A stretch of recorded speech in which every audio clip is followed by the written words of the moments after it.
I have a fault code for fuel temperature too high on a Detroit DD8. That's a medium duty engine. And the troubleshooting steps led me to replacing the fuel recirculation valve. So here's a picture of it in the manual.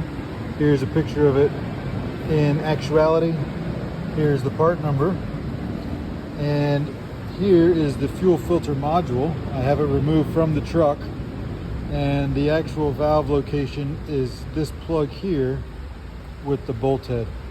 That is a 19 millimeter bolt. So I'm going to remove this bolt, remove the old recirculation valve, put the new one in. I didn't have the process of removing this, but yeah, it's a pretty extensive process. So once you remove the filter housing, this is where it's at.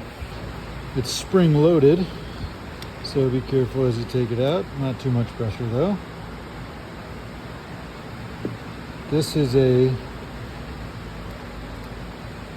little metal type O-ring seal. So we've got a new one in the kit, replace that. Here's the spring that it's talking about, replace that. I'm gonna have to use my other hand to dig out this actual valve here. So I just used some needle nose and grabbed a hold of that. It was creating a seal, so it was a little tight. Pulled that out, but we're still missing this little piece. So let's see if we can get that out of there. Nope, I'm gonna have to get a different tool.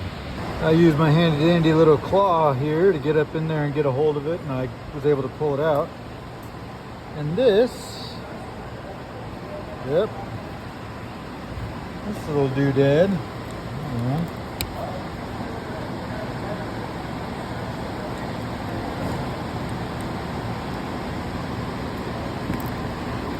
this is called the wax motor.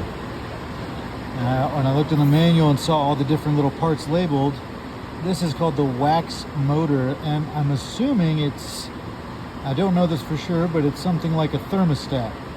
So when the temperature heats up, it melts and closes. It melts and opens when it, anyways, obviously this one is not like this one. So I'm gonna guess that this was the problem, and the troubleshooting steps led to replacing this valve, including that wax motor. So there it is. I'm just gonna go back in the same way I took it out. This first, then your valve this way, and your cap and new bushing, or new seal. That's it. I just wanted to show you this too. You remember when I pulled that spring out? Now that I'm looking at it, look at how much smaller this spring is than this spring. This one has a lot more tension on it than that one did when I pulled it out. So that also either contributed to or is the problem. So I just wanted to show you that.